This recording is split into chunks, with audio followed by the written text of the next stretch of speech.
Look at those blueberries. Lots and lots of blueberries. Ooh, what a bumper crop. We just can't wait. Do you see all of those blueberries? Don't you wish you had some? Look at that. The branches are just weighted down. I mean, I worry about these every year. And I wonder what year we'll have none. But as you can see, we got more blueberries than we can probably ever use. But we'll share them with our feathered friends, as we always do, each and every year.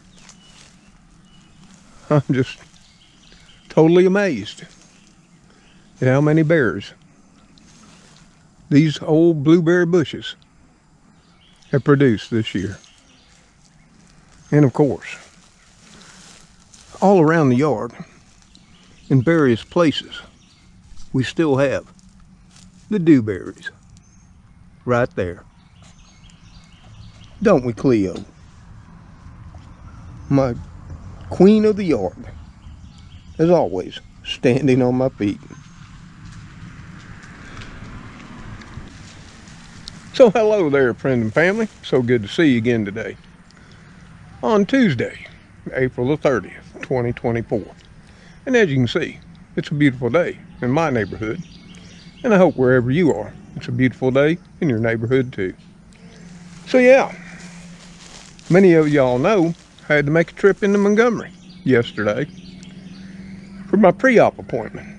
And as I've seen in the comments below the previous video, many of y'all wanted to know how it all came out. So I'm going to sit down on the front porch and I'm going to talk to you about today and what transpired. And if I wouldn't have lived it, I wouldn't have believed it either. I wouldn't blame you. So let's talk on the front porch a while. So yeah, friend and family, today is the day after yesterday. And my day yesterday started at 5 a.m. in the morning for an appointment at 9 with my urologist for the pre-op appointment that I've had once before. But this appointment would turn out to be far more bizarre than the first time I went for my pre-op appointment, where I had to miss my biopsy because my whole family was sick. Anyway, like I said, we abruptly woke up at 5 and we started our day. We got all showered up, put on some good clothes, and got ready to leave. And you know, on a good day, driving into the capital city, Montgomery, Alabama, would take anywhere from about 35 to 45 minutes. It all depends on traffic on the interstate. Now granted, I was going during prime time rush hour for the factories and what have you. And if you don't know, around here, we're slap dab in the middle of what's known as the New Detroit, or the Southern Automotive Sector, where now a lot of famous name brand cars are actually made. So yeah, we jumped in Alice, 7:29. Plenty of time to get there. We went roaring off. We didn't have any trouble getting to the interstate. Once we got on it, we were cruising hard and fast. Of course, you know, I was doing like 73, 74.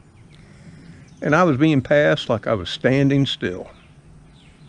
And we would make it about, maybe 10 miles. Then all of a sudden, all these brake lights come slamming on. The traffic's backing up rapidly, and I have to dynamite the brakes too, to keep from hitting the cars in front of me. And of course, the cars behind us are all having to do that too. And the interstate grinds to a stop. And I sit there, we're just creeping forward, you know, a few cars at a time for about 10 to 15 minutes. You know, I'm looking at my clock, thinking this ain't good, because I could be late. But fortunately, I was near an exit, and I knew that there was a road that ran parallel to the interstate. So I got off on the exit. Of course, a whole lot of others that knew this too got off as well. So off we went. We crossed back over the interstate, got on Highway 126, and off we roar again. Of course, this time we're not able to do in the 70s because the speed limit's only 55. But that doesn't stop people from doing 65 and 70 either. And it's just a little 2-lane road.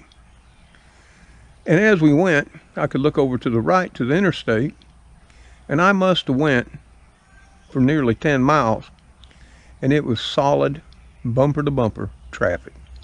Sitting still, not moving a bit. So I thought I made the right decision. But then we got in further into town, to the suburbs you might say, to where there start being traffic lights. And that's where I found that far more many people had got the same idea that I got and exited off the interstate. When we came to the first traffic light, I was on the top of a hill and I could look down and see a half a mile in front of me was bumper to bumper traffic once again. And here again I sat. It took me nearly 20 minutes to get to the light. And at this point, you have the choice of taking a right and getting back on the interstate, or finding another way to run parallel to it. Thankfully for me, I decided that I would go through what we call here the shops at East Chase. It's a big shopping mall, which isn't inside. It's one of those new concept ones where they break up all the stores. Each one of them has their own building, sort of in a village setting, all spread out. Each has their parking lot, and that they call it an outdoor mall. Now, you're not able to walk in the comfort of AC without getting wet or cold. Now you got to drive to each one, get out, get wet or sweat, depending on the weather. I don't understand the concept, but it seems to be real popular. So I went whizzing on down through that. Thankfully, since it was so early, now it's going on about 8:20 and the stores aren't open yet. So I finally make it up to another street, Taylor Road, where I could shoot across back over the interstate, come down an exit, and we're back on the road again, down the interstate, heading in to the center of Montgomery. And here we are again. Now we're in 6 lanes of traffic. Everybody is just insanely driving by. And finally, out in the distance, I could see the hospital rising up above all the other city buildings. The particular hospital will remain unnamed, so as I go through the course of events. But it's really large. It's the largest one in our capital city. I finally make it to the exit to exit off. I exit off, no problems. Then I get on the medical campus, which is quite huge, and I find the parking garage. Yep, parking garage. 10 stories high, and you know how those are. You go on in the parking garage, and then you start making the loop. The first level is full, the second level as you hunt for a spot, the third level, the fourth level. I finally found a little corner spot where I could tuck Alice in on the 5th level. So now, with only maybe 14 minutes to go before my appointment, I jump out of Alice, I set the parking brake, lock and close the door, and off to the elevator I ran. Got to the elevator. They're old and slow. Finally get down to the bottom floor. And I got to walk back out of the parking garage, which the elevators are located in the center, and head on down the sidewalk to the medical building where my urologist's office is. Finally get in there, hustle through the lobby, make it to the elevators, because his office is on the 5th floor. And I don't know what was going on, but there's a pile of people standing there, all looking at the elevators. I look up at the numbers, they're not changing, but all the elevator Buttons are pushed. So we get to all stand there looking at each other, looking at the elevators, wondering what's going on for a little over 5 minutes or so. Well, finally, by a happen chance, the one I was standing in front of dinged and opened the door. I didn't hesitate. I jumped on in. Of course, there was a whole lot of people that crowded on in too. And then you always have that situation where there's somebody by the buttons, and hopefully they ask you what floor. So we went through all that. All the buttons got pushed, and up we went. We finally made it to the 5th floor. With minutes to spare, I went rushing out. Found a urologist's office's door to his waiting room and went rushing in. This is a big building, I might add. And I made it with a few minutes to spare, walked up to the check-in desk, gave him my name. Of course, you got to give them your date of birth too now. I went to sign in. Of course, she gladly said, "You don't got to sign in. I'll do it here for you." So I did that. And it's a large waiting room. It'll probably seat 50, 60 people in that. So I picked a chair and sat down. And I sat. And I sat. Over the course of 40 minutes or more, I watched other people come in, some right after I sat down, some during the course of my 40-minute wait. And over this course of the wait, many of them were taken back to be seen by the doctor. And there I still sat. In fact, I was starting to get real worried that maybe they'd forgotten about me, because there was only 1 or 2 or 3 left in the waiting room when they finally got me. And there was only 5 or 6 when I arrived. So then they moved me to an examination room at the end of the hall, where he has many examination rooms, I might add. And there I sat on a very uncomfortable chair. Only thing in the room, there's a sink, some cabinets, a chair, a stool, and the examination table. And I sat. And I sat. It would be another 30 minutes before he would come rushing in his scrubs, because he's a surgeon too. And he looked at my chart on his clipboard, said, "You're here for your pre-op appointment?" I said, "Yep, that's what I came for." He said, "Okay. Well, the procedure's only going to take 20 minutes. I said, whoa, I'm not here for the biopsy." "That's what you're talking about." "Yeah, the biopsy only takes 20 minutes. I said, "No, I'm here for my pre-op." He looked again. He said, Yep, that's what you're here for." So he said, "What you need to do, since you're here today." I said, "Wait a minute. Why'd I come here?" "Well, you came here first to my office to talk to me." "Okay." Then he went back to saying, "Now what you need to do is leave here, go over to the hospital, and they'll do your blood work and a urine test at their pre-op surgical center." I said, "Oh, okay. Well, I didn't have to do that the last time." He said, "Oh, well, since you're here, you can do that now." So I said, "Okay." He gave me a fist bump, and off I went. Now, it's now about 10:49. So off I went. And I went back down on the elevator, walked off into the medical campus, to the main hospital, went through the main entrance, through admissions. Didn't have a clue where I was going, never been in there before. And walked up to the admissions desk and told them I was looking for the pre-op. They didn't say anything, they just pointed me to the left. So I went wandering down there, and now the lobby's quite huge. And sure enough, I found a place that said pre-op admissions.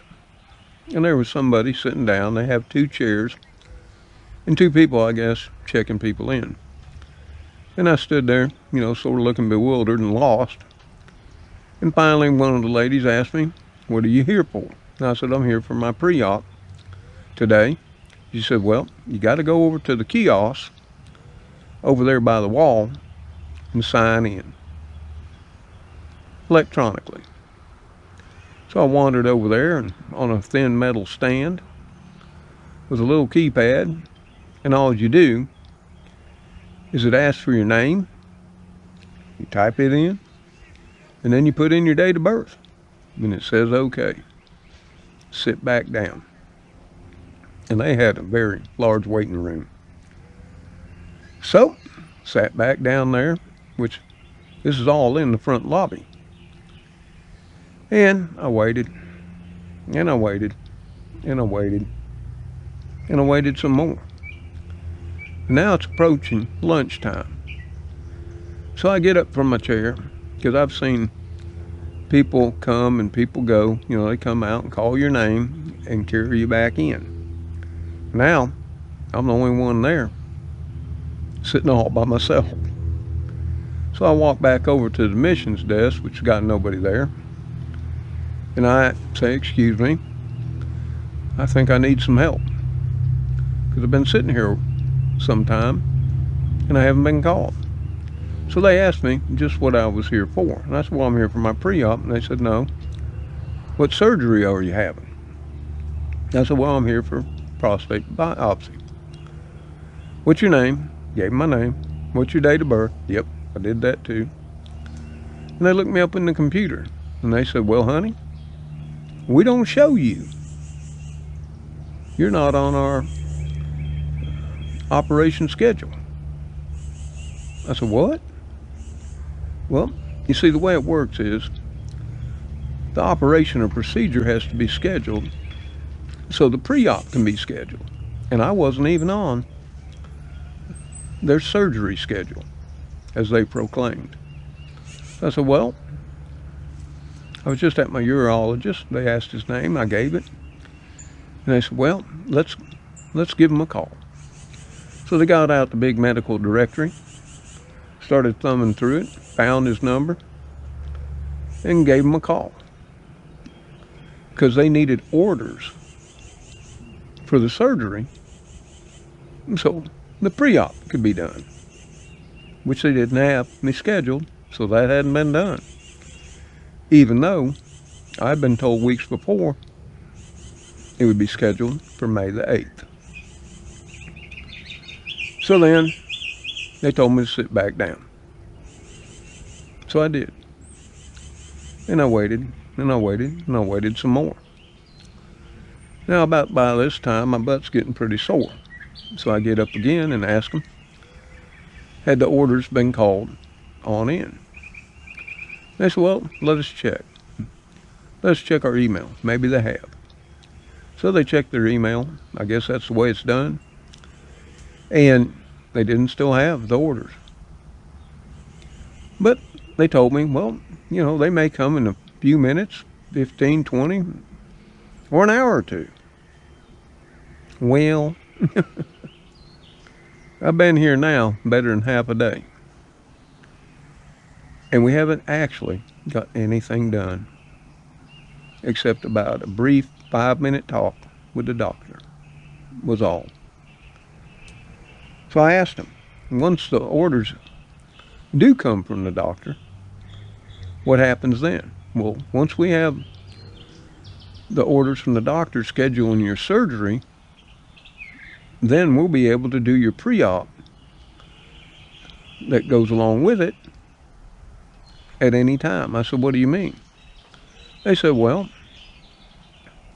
you can wait here today and, you know, he'll probably send them over sometime today unless he's in surgery. Well, I'm sort of figuring this late in the day, he's been in surgery and they're not coming. So I said, okay, once he sends the orders over, let's say, can I come back another day? And they said, sure. And I said, well, what time would be good? And they said, well, since your biopsy's on the 8th, you should come back in for your pre-op anywhere between tomorrow and Monday. I said, well, can I come any day I choose or any time? Oh, yeah. Yeah, you can. So I said, okay. I said, well, I'm not going to be here any longer. And I'll just call back and see if the orders have come. And they were real happy and helpful and quite polite. And even though I was getting very irritated, I kept my composure and politeness as well. Thanked them for all their help. I'd see them another day. And they said, we look forward to it. And off I went. And I drove home, which was rather inconsequential considering the traffic was light. So I get here, and the kiddies are all waiting for me in the driveway. They hadn't seen me all day. I wonder, well, where's Papa Tom? Did he go away? Because they know I don't leave for long. So I went on in, did a few things, and it's getting to be around 4. And I figured, they're going to be closing soon, admissions and what have you. And of course, my doctor's office. Now, the first thing I did after I did some things here around the house, and it was getting to be around 4, I went ahead and called the hospital. Got through to the pre-op admissions people and asked them if the orders had come in. I explained the whole situation, what I'd been through. They remembered me. And they said, let us check. Sure enough, now it was like 3:56 or 3:59. I figured they closed at 4. And they confirmed that they had yet to receive the order for my biopsy, as they had told me before when I was there. But they assured me again, well, he'll probably call them in the morning. I said, okay, I'll call back. Well, it wasn't very long before, I got another call from the urologist letting me know the orders had been put in. I'm sort of thinking, pre-op, gave him another call. But I got another call back nearly at 6 where pre-op called me back. And they wanted to make sure I was all registered in and taken care of. And we did that. So in the end, it was a wasted day and nothing was accomplished. But we now know the procedure is scheduled, and they told me I could come down when I wanted to, or they could schedule it so they would know I was coming when I was. I told them I'd just be down sometimes Thursday, that I really didn't want to come back into town today. I wasn't quite over it, you might say. I didn't tell them that. So yeah, it was a really bizarre day. And you'd say a wasted day, and I'm sure some people would have lost their crap and blown all up. But like I've tried to teach my kids, especially my son, getting all tore up, throwing a fit when things don't work out and go your way, definitely doesn't behoove anybody to help you out. In fact, it does the opposite of that. They may be contractually obligated or what have you to get you taken care of, but you can bet that when you lose your stuff and explode all over them, you've definitely ensured you'll be last. That's just my life experience from 68 years of living life and learning what you need to do. So for those of you who wanted to know just how it all came out, that was my day yesterday. But on another plus side, on the way home, I decided I'd had enough. And I stopped into the Marathon. Where they sell that famous crispy chick Cajun injected chicken and such.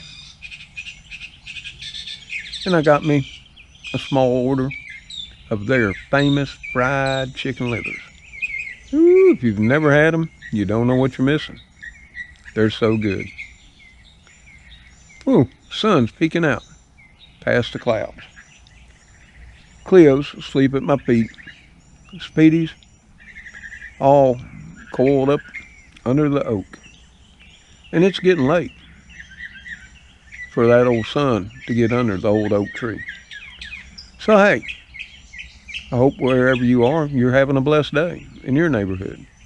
Until the kitty crew, you know them all. Cleo, Spooky Speedy, sometimes Heathcliff, Old Fluffy Muffin, and of course the princess of the house, Gracie. See you on that next episode of Mr. Tom's Neighborhood. Y'all take care, stay safe, and God bless you all as you bless those in your lives. Goodbye for now.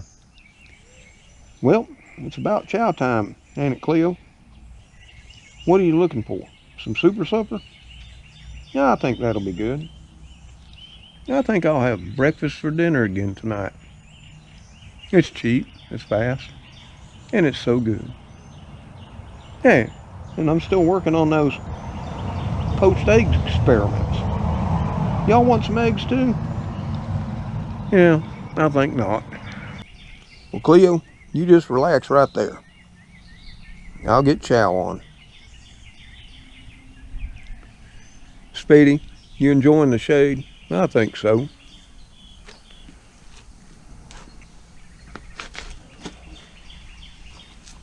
Spooky, cleaning. You needed to. You were supposed to do that before we turned the camera on. No, the makeup lady was out today. Well, let's head her on in and get your chow done. And mine started too. Later, all.